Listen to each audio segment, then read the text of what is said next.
집합이라고 했는데, 자, 집합이 뭘까요? 집합.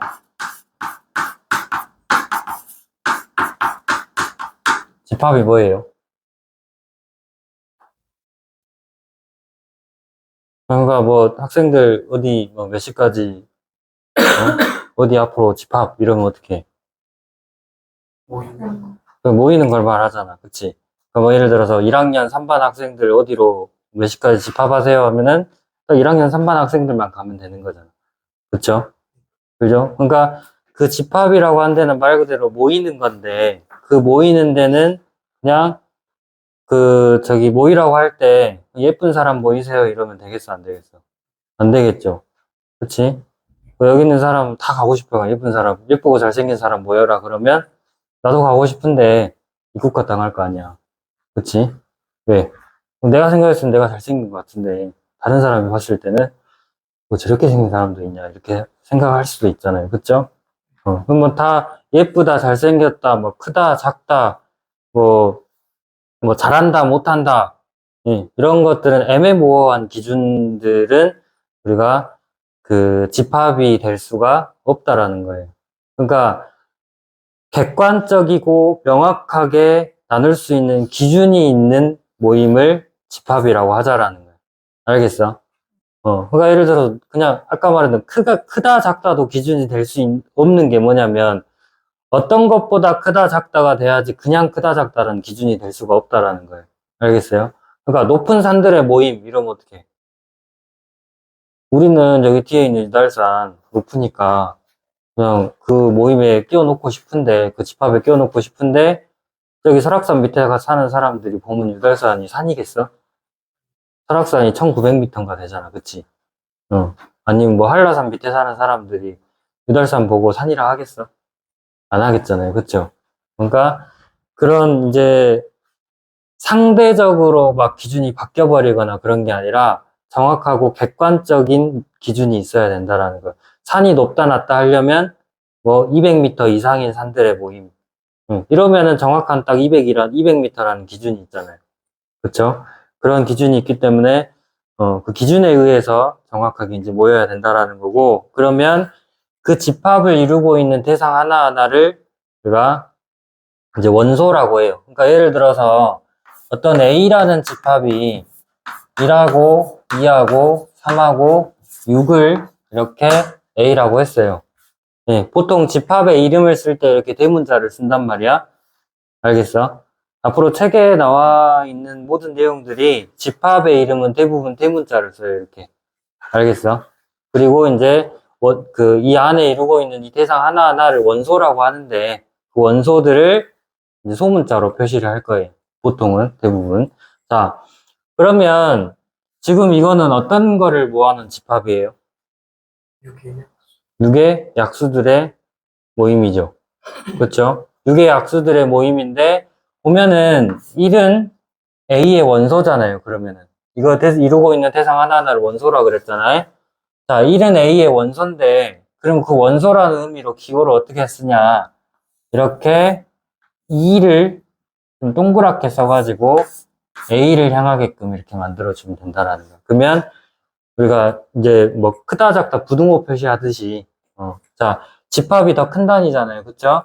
그래서 1이 A 안에 포함되니까 이렇게 2자를 A를 향해서 이렇게 입을 벌려줄 수 있도록 향하게 만들어주면 된다라는 거.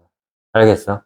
그러면 만약에 순서가 바뀌었어요. A가 여기 있고 E가 여기 있어. E는 A의 원소가 돼야 안 돼? 되죠? 그러니까 이렇게 해주시면 된다는 방향이 A를 향하게. 알겠어요?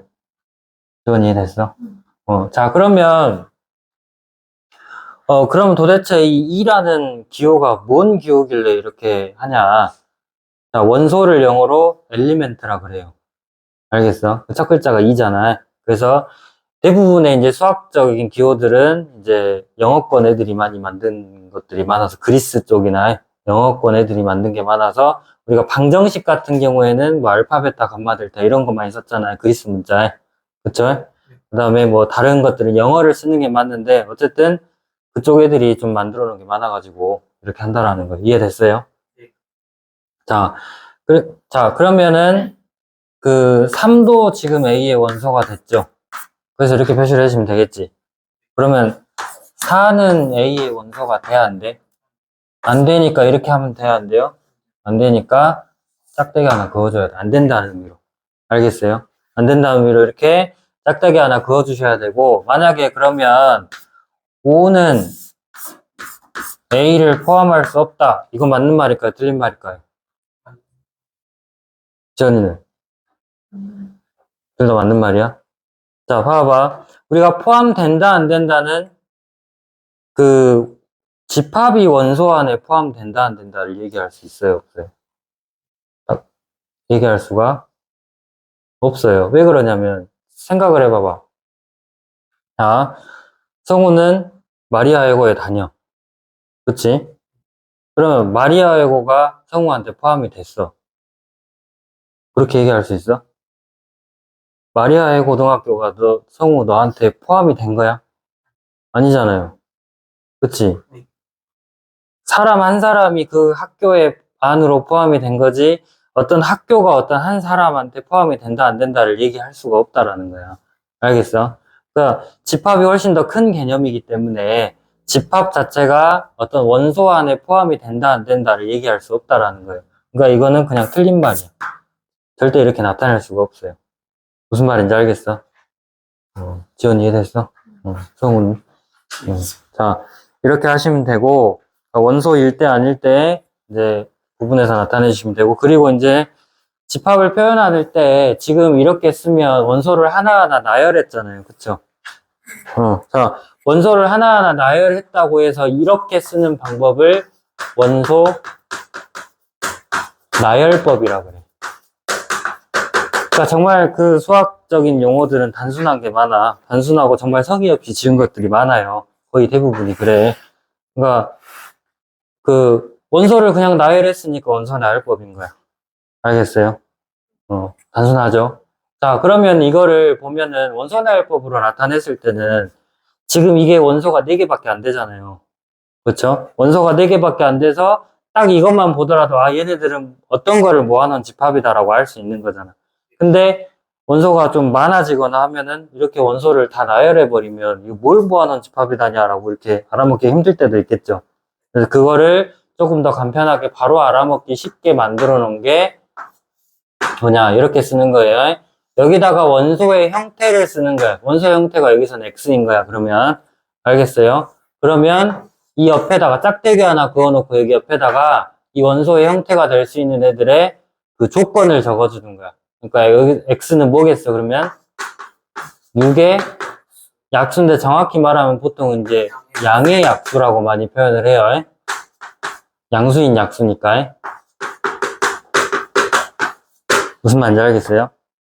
그러니까 이렇게 해놓으면 원소 하나하나가 원소 나열법으로 나타내면 원소 하나하나가 이렇게 뭔지를 정확하게 알 수 있는 거고, 이렇게 원소의 형태와 그 형태에 대한 조건을 나타낸 거잖아요.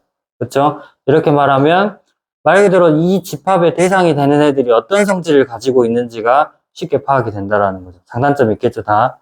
자, 그럼 이거의 이름을 뭐라고 부르냐? 말 그대로 조건을 제시해 줬잖아. 그치? 이 집합의 원소가 될 수 있는 조건을 제시해 준 거잖아요. 그쵸?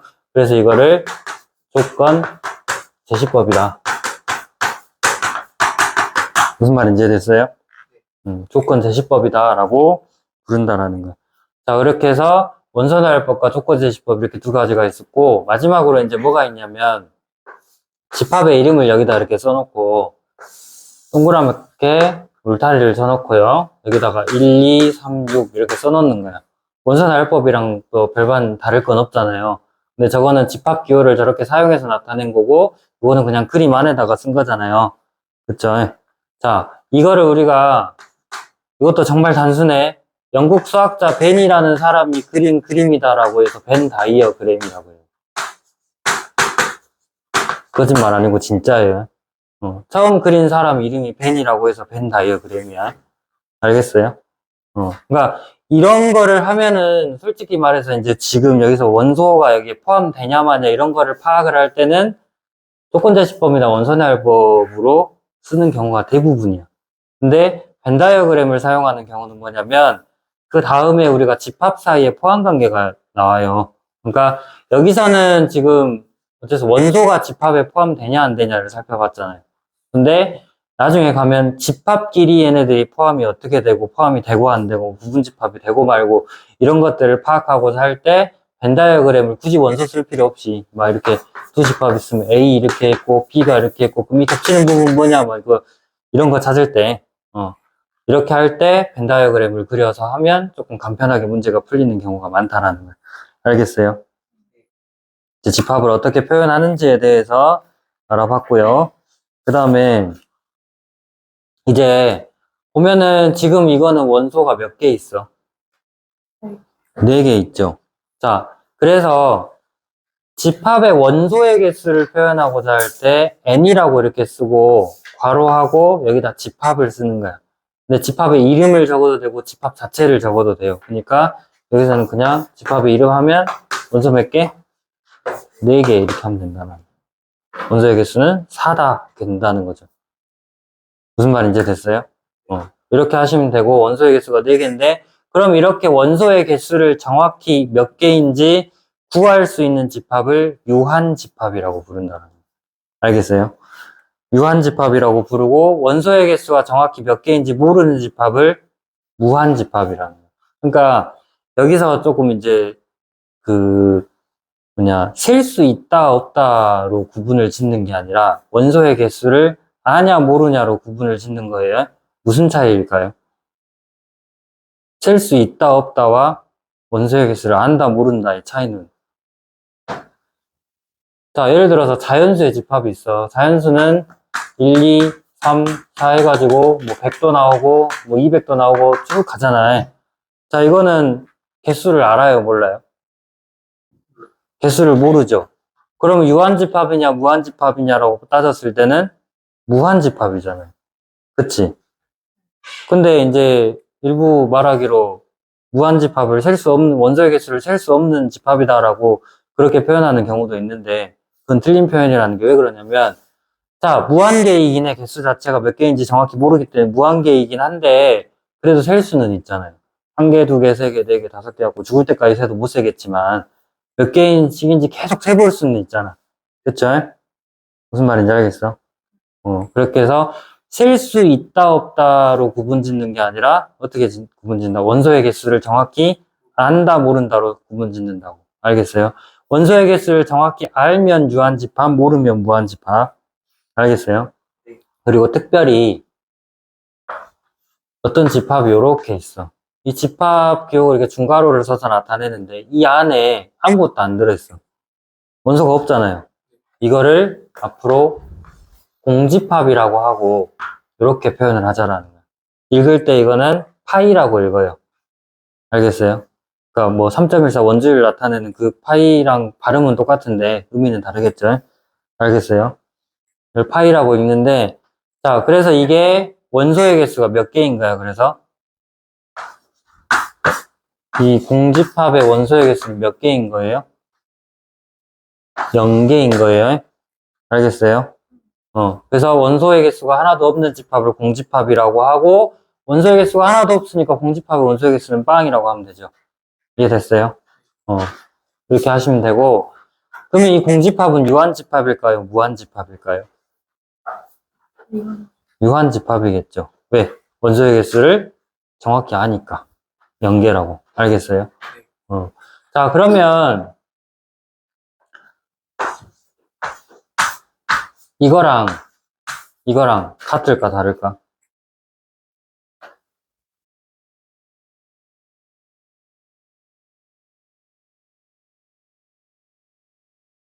모르겠으면 원소가 몇 개 있는지를 보면 돼. 이거는 원소 몇 개야? 요거 자체가 하나의 원소잖아. 그쵸? 그러니까 집합 안에 집합이 들어가더라도 원소가 될 수 있다는, 집합 자체가 원소가 될 수 있다는 거야. 그러니까 요 집합은 어떤 집합이에요? 공집합이라는 원소를 하나를 갖는 집합인 거야. 알겠어? 그 다음에 요것은 그냥 원소가 아무것도 없는 공집합인 거고. 그러니까 둘이 같은 거예요? 다른 거예요? 다른 거라는 거. 알겠어요? 혹시 이제 이것도 착각할 수 있는데, 이거는 이거 공집합이랑 아무 상관없어요. 왜? 0이라는 원소를 하나 갖는 거잖아. 알겠어요? 그래서 이런 거 구분 잘 하셔야 돼. 지원이 알겠어? 그렇게 하시고, 자, 이제, 아까 얘기했던 벤 다이어그램 하면서 이제 얘기했던 이제 막 두 집합 사이의 포함 관계가 하나가 다른 하나에 포함되고 이제 이런 것들에 대해서 얘기를 할 건데, 먼저 우리가 말하는 이 부분 집합이라는 것은 뭐냐면, 정의는 이거예요.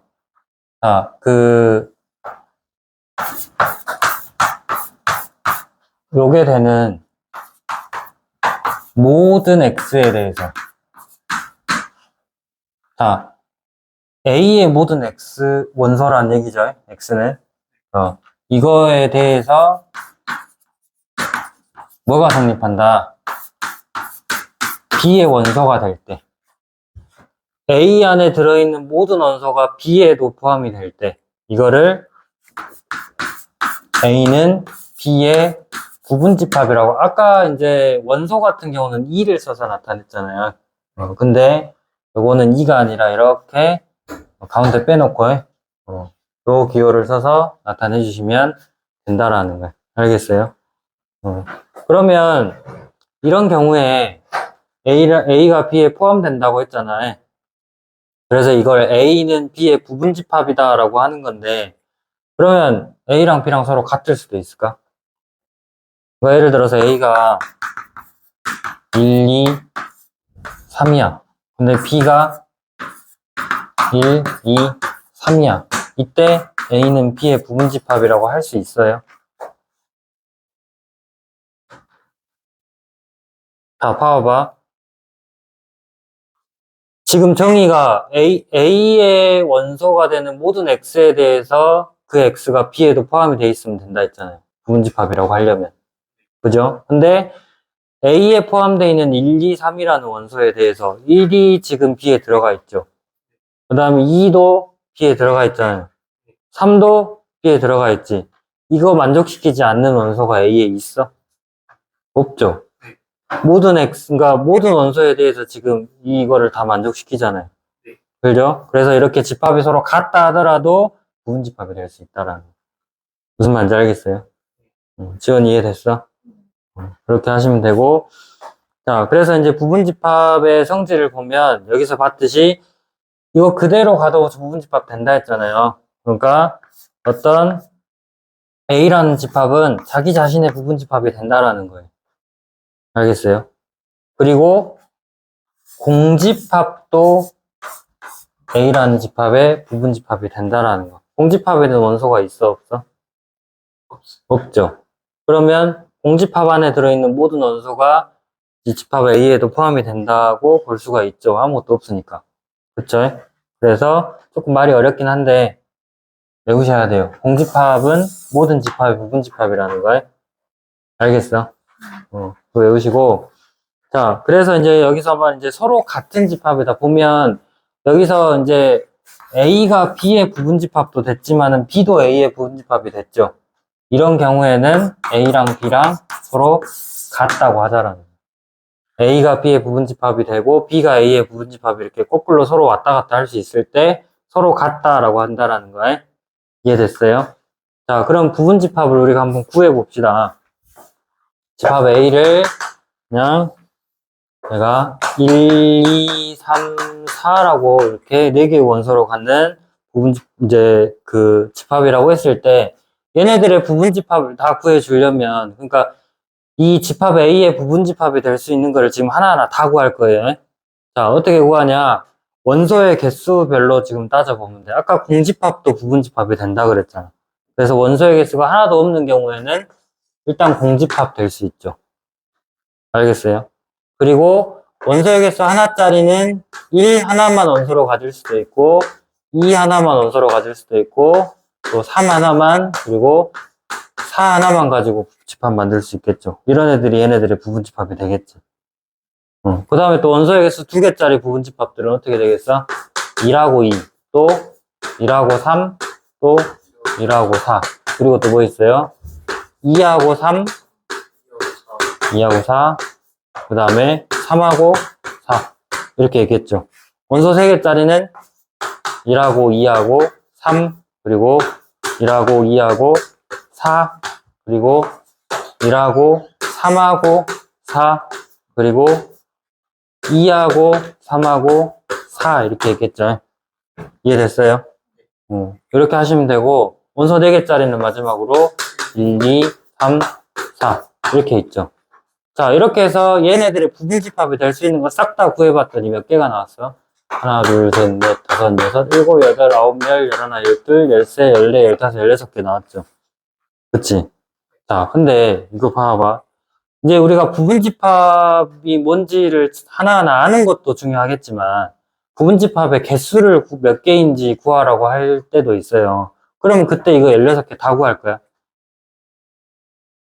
안 되겠잖아요, 그렇게 하면. 그럼 경우의 수 가지고 계산을 할 건데 뭐냐면 1이랑 2랑 3이랑 4에 대해서 자, 1을 포함하는 집합이 있고 포함하지 않는 집합이 있어요. 그쵸? 그러면 1을 포함하는 집합 중에서 2를 포함하는 애들이 있고 안 하는 애들이 있어. 그쵸? 그리고 2를 포함하지 않는 부분 집합들 중에서 2를 포함할 때도 있고 안 할 때도 있고 또 마찬가지로 이렇게 둘 다 포함할 때 3을 포함할 수도 있고 안 할 수도 있고 다 마찬가지 이렇게 5x 다 나오겠죠 이렇게. 그러면 이렇게 세 개 다 포함할 때도 뭐 포함하거나 안 하거나 이렇게 다 하나씩 두 가지씩 다 나와버리잖아요. 무슨 말인지 알겠어요? 이렇게 다 나오는데 보니까 하나 둘 셋 넷 다섯 여섯 일곱 여덟 아홉 열 열하나 열둘 열세 열네 열다섯 열여섯 개 나오죠. 개수 똑같이 나왔잖아요. 그럼 무슨 말이냐? 예를 들어서 5x, x5 요 집합을 보면 1은 포함하고 2랑 3은 포함하지 않고 4는 포함하는 거잖아. 그럼 어떤 거예요? 1하고 4 요거예요. 알겠어요? 그러면 또 뭐 요거 구해보자. 그럼 2하고 3하고 4만 포함하는 거니까 요거겠죠. 알겠어요? 그러니까 각각 OX로 이렇게 우리가 가지치기 해놓은 애들 각각 한 가지 한 가지 모든 경우가 얘네들한테 하나씩 이렇게 다 대응할 수 있다는 거죠.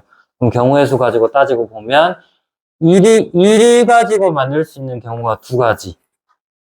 그렇죠? 이거 각각에 대해서 2 가지고 만들 수 있는 것도 두 가지씩이니까 곱하기 2겠죠. 그 다음에 이거 얘네들 각각 하나하나에 대해서 또 3 가지고 만들 수 있는 경우의 수가 두 가지씩이니까 또 곱하기 2. 아시겠어요? 또 얘네들에 대해서도 두 가지니까 곱하기 해가지고 2의 4제곱이 된다라는 거죠. 이해됐습니까?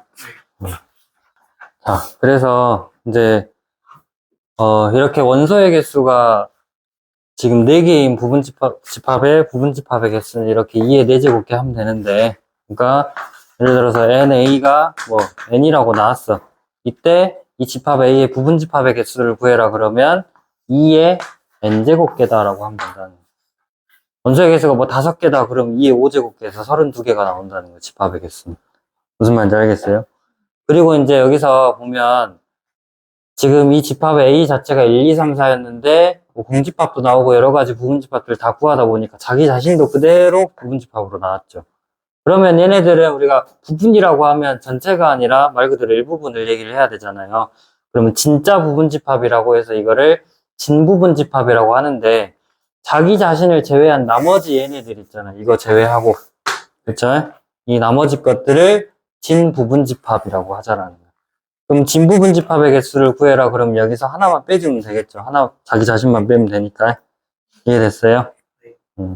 이렇게 하시고 그 다음에 이제 특정한 원소를 포함하냐 안 하냐. 그러니까 보면 여기서 1, 2, 3, 4를 가지고 만든 부분집합들 중에서 예를 들어 2를 반드시 포함하는 것의 개수. 그러면 5x로 나누는 것들 중에서 2를 반드시 포함하려면 이것만 보면 되죠. 알겠어요? 또 만약에 1은 반드시 포함하면서 2는 포함 안 하는 것의 개수는 포함하고 포함하지 않는 거 이것만 보면 되는 거죠. 알겠어요? 그러니까 반드시 포함한다, 포함 안 한다 이렇게 나왔으면 그 원소에 그러니까 각 원소마다 다 두 가지씩이잖아. 근데 그 포함한다, 안 한다 이런 얘기가 있으면 그 특정 포함하거나 안 하는 특정한 원소들에 대해서는 곱하는 2의 개수가 하나가 줄어든다는 거죠. 무슨 말인지 알겠어요? 그러니까 예를 들어서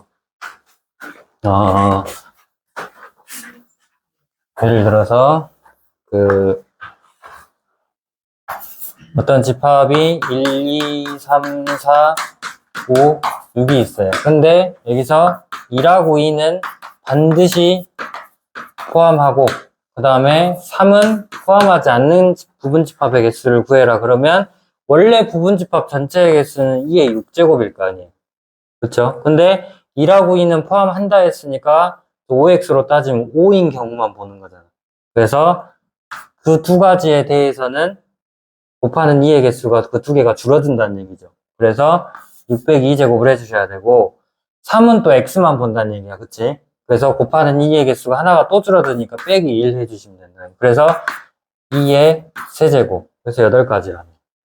무슨 말인지 알겠어요?